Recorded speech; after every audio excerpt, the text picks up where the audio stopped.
Shalom to the hopeful elect of Israel. It's your fellow servant Shemaiah.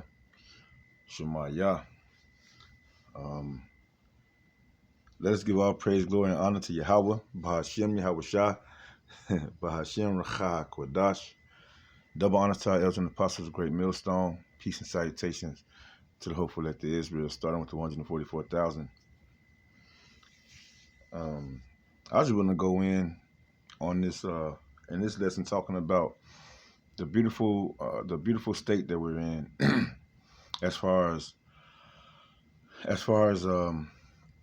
those that know this truth and those that are, through the spirit and power of Yahweh Shem Yahweh Shah, that's being faithful to the word of Yahweh, which is Yahweh Shah. We hearing brothers' testimonies of being around other brothers was a beautiful thing, and it's like a place that you've always wished for. And you know what? It's beautiful because it's like I was kind of going into this in my lesson, and it would have been beautiful to pick up on this. I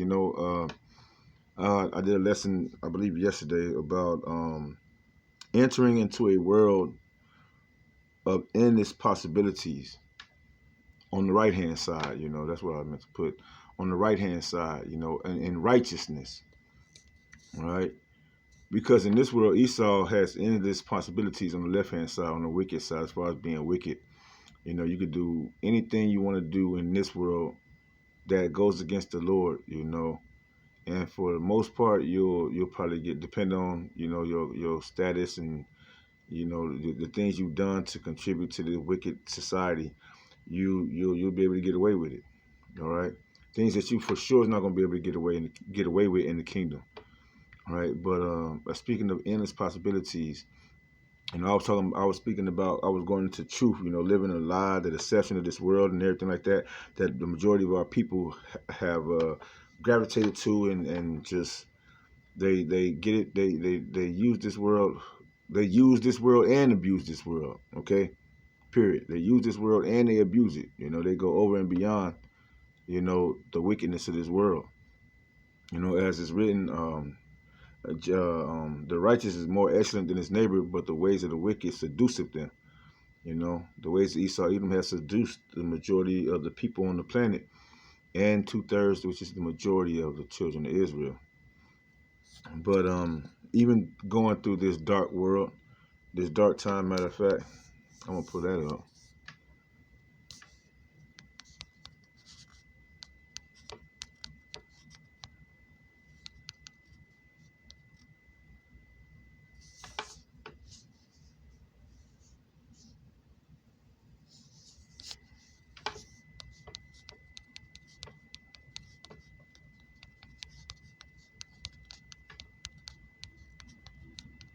That's right.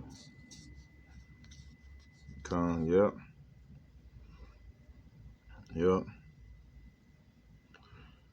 Job 10:22.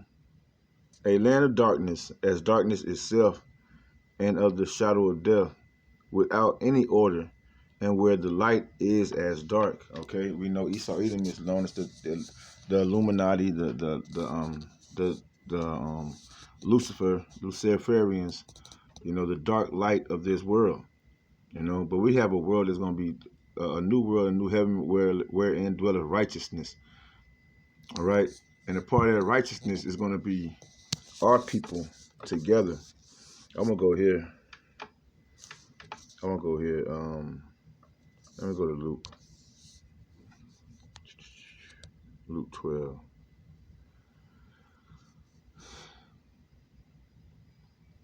Right? Oh man, it's just hearing those brothers' testimonies, man, and it's like you see it in your heart, you see it in your mind that the kingdom to come is going to be beyond our wildest imagination, starting with the truth, starting with the love, starting with real truth, real love, real respect amongst brethren, amongst the 12 tribes of Israel. Looking your brother in the eye and be like, man, I remember what you went through. You know, we all seen what you went through, you know. And the Lord had the spirit on you to endure. The Lord had the spirit on us to endure. You know, Lord, wouldn't we be a part of that number? Let me go to chapter 12. All right. I'm going to start around 30 something. Luke chapter 12. Matter of fact, I'm going to start at verse 35. Be in readiness, right? For the kingdom to come. Be in readiness. 35. Let your loins be girded about and your lights burning. You know, because the Yahweh Shai is the light in the world of darkness, right?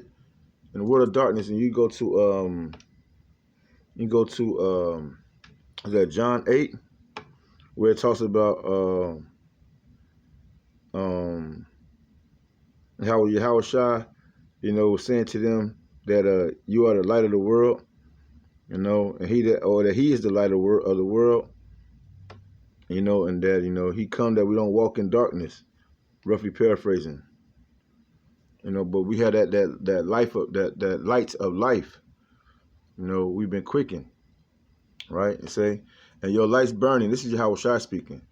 And ye yourselves like unto men that wait for their Lord, when he will return from the wedding, that when he cometh and knocketh, they may open unto him immediately. All right. And, you know, and that starts right now. You know, we open it up to the Lord immediately, because he said when he come, he knock on the door of your heart. You know, who's gonna accept him and who's not gonna accept him. Okay. So we're like those servants. Lord willing, we be a part of that number. Verse 37, blessed are those servants whom the Lord, when he cometh, shall find watching. Verily I say unto you, that he shall gird himself and make them to sit down at meat, and will come forth and serve them. All right. And you know, as far as considering watching, we're steadily, you know, to the best of our ability, doing lessons, warning the people of the destruction to come, warning everybody, but specifically the children of Israel, starting with the 144, starting with the 1/3, you know, which is starting with the 144,000, you know, to that the Lord put the spirit on the workers to continue to do the work, the servants to continue to do the work. Fishers turn into hunters. All right, and there's nothing else better to do. The world is being transferred from one kingdom to another, and the Lord gave you the eye to see it. You know, so you don't want to be a wicked servant. Though we know in this world we're unprofitable servants, but so be it, because this is our duty anyway. We're supposed to be doing this. This is something that's supposed to be given to us from generation to generation to generation to generation, and now we're here in the last generation, and the Lord has opened up your eyes and your ears. He's predestined you to have this knowledge, wisdom, and understanding, and we can only pray that He keeps us, right, until the very end. Until the very end, where we see, you know, His glorious body, you know, and to receive them crowns, to receive them new bodies, to receive salvation. Again, blessed are those servants whom the Lord, when he cometh, shall find watching. Verily I say unto you, that he shall gird himself and make himself to sit down to meat, and will come forth and serve them. And if he shall come in the second watch, or come in the third watch, and find them so, blessed are those servants. All right. So, you know, we still, we feel like we get into that to the third watch. You know, pretty much we feel like we get into the third watch. You know, we don't know what time the Lord gonna come, and that's part of the scary thing about it, because He said for us to be watching. Matter of fact, it goes into it right here. It goes into it right here. Verse 38. And if he shall come in the second watch, or come in the third watch, and find them so, blessed are those servants. And this know, that if the good man of the house had known what hour the thief would come, he would have watched, and not have suffered his house to be broken through. Be ye therefore ready also, for the Son of Man cometh at an hour when ye think not. All right. And I want to go into this. What was that? Is that Timothy or Luke? Luke.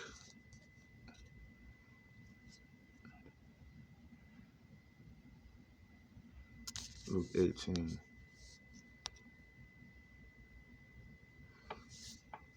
Right. I'm gonna go back to the other one too.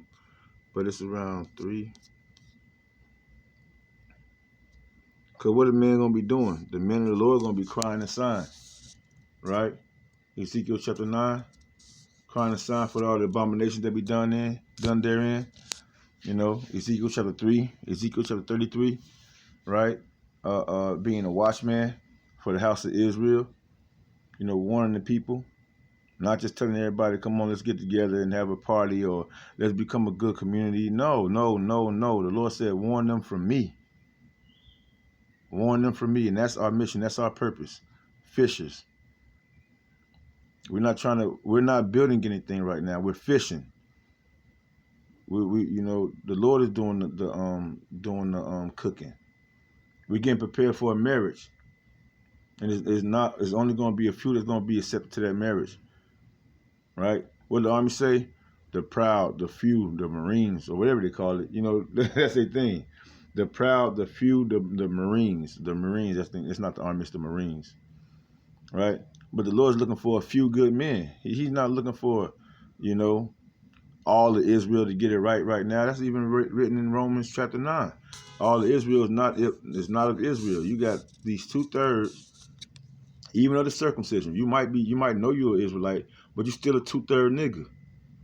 They can't help but mix the truth with the word. You know, you can't mix old wine or new wine and old bottles, right? Unless it explode. All right, you can't mix new wine with new oil with old oil or oil that's been contaminated with flies. You know. All right, and we crying out to the Lord. Let's get it. I'm gonna start at verse 3. It says, "And there was a widow in that city, and she came unto him, saying, Avenge me of mine adversary. And he would not for a while. But afterward he said within himself, Though I fear not the Most High, nor regard man, yet because this widow troubles me, I will avenge her, lest by her continual coming she weary me." All right. And the Lord said, Hear what the unjust judge saith. Hear what the unjust judge saith. You know? Because the Lord's going to do the same thing if we continue to cry. If we continue to cry out, he said, give him no rest. The Lord himself personally said, give him no rest. He wants to hear us, especially together in unity with one mind, right, and one spirit, worshiping one power, Yahweh, Bashim Yahweh Shah. We in there. You know, he's listening. He's turning up. I mean, you know, he's turning up. And he said, hear what the unjust judge saith, and shall not the Most High avenge his own elect, which cry day and night unto him, though he bear along with them? I tell you that he will avenge them speedily. This is the point, though. Nevertheless, when the Son of Man cometh, shall he find faith on the earth? And that took us back to Luke chapter 12. All right. What was that? 30.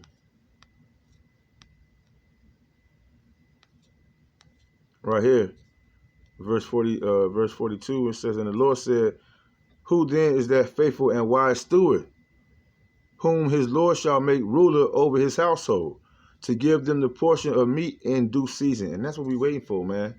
Being watchmen, constantly going out there on the highways and hedges, warning the children of Israel, warning the world of what the Lord is about to do. Condemning the wicked, condemning Esau, Edom, letting them know what his fate going to be, their fate going to be. The Lord is coming back to claim to claim all dominion. Yahweh Shah is on his way to claim all dominion. You know, and that's against anybody that's adverse to the will of our Heavenly Father through and His only begotten Son. To any of y'all out there that reject this word, all right. Again, I say, we were just reading in Luke chapter 18. The Lord said, yes, He's coming to avenge His elect. He will avenge His elect. He is hearing us the same way. He said, "Did you see what the unjust judge did? The unjust judge avenged her. How much more will a just judge, Yahweh Bashim Yahushua, the ultimate just power judge? How much more Him for His elect? You can't get faint-hearted and believe that the Lord is only going to do half of His miracles or do half of what He said. The Lord is a man of His word. He's not a liar. He's not a man that He should lie. You have to have faith in these words, right? He say, "Blessed is that servant whom is Lord, whom his Lord Slakia. Blessed is that servant whom his Lord, when he cometh, shall find so doing." So you don't got no reason to put down the plow. All those that put down the plow, man, they got they got a lot to worry about. All those that turn back, and Lord willing, we don't. We reject anything that try to tear us apart from the love of our Lord, our power, our King. Reject anything that's going to tear you apart from that. And Lord willing, we have the eyes and the ears to see and to hear whatever it is that tries to separate us from our power. A fight to the death. Keep fighting, keep fighting, keep fighting. Fight to the death. Fight to the death, which is what? Which is life. Ultimate life. Let me see.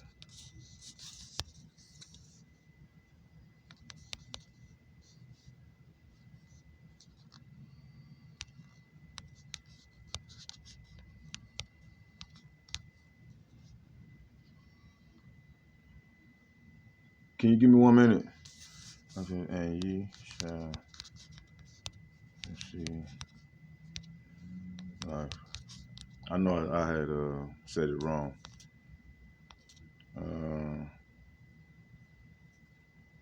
Okay, I'll use that one. Romans 8:13. It says, "For if ye live after the flesh, ye shall die. But if ye through the Spirit do mortify the deeds of the body, ye shall live." And that mortify means to die. To get rid of the deeds of the body. But it's another one I was looking for. Salakia.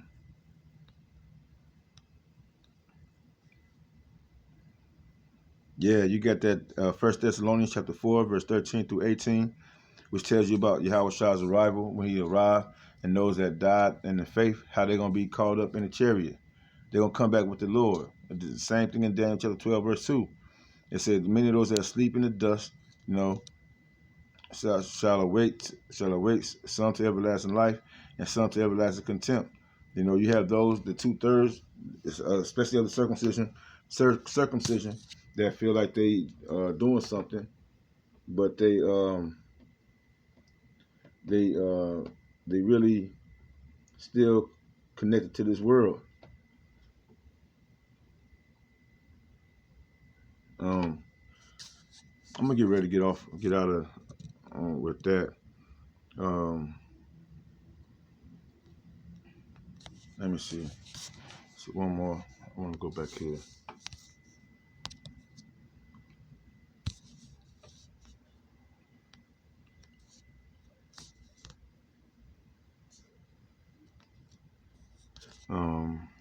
Is it another one? I think it's another one like that.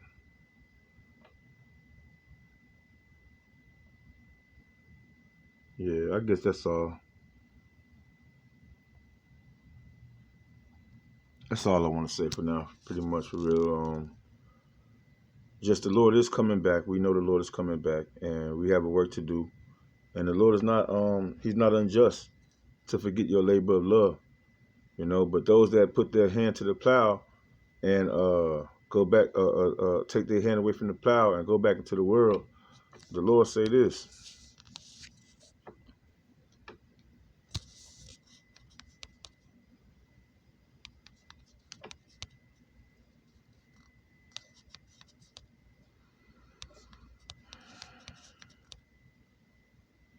Okay.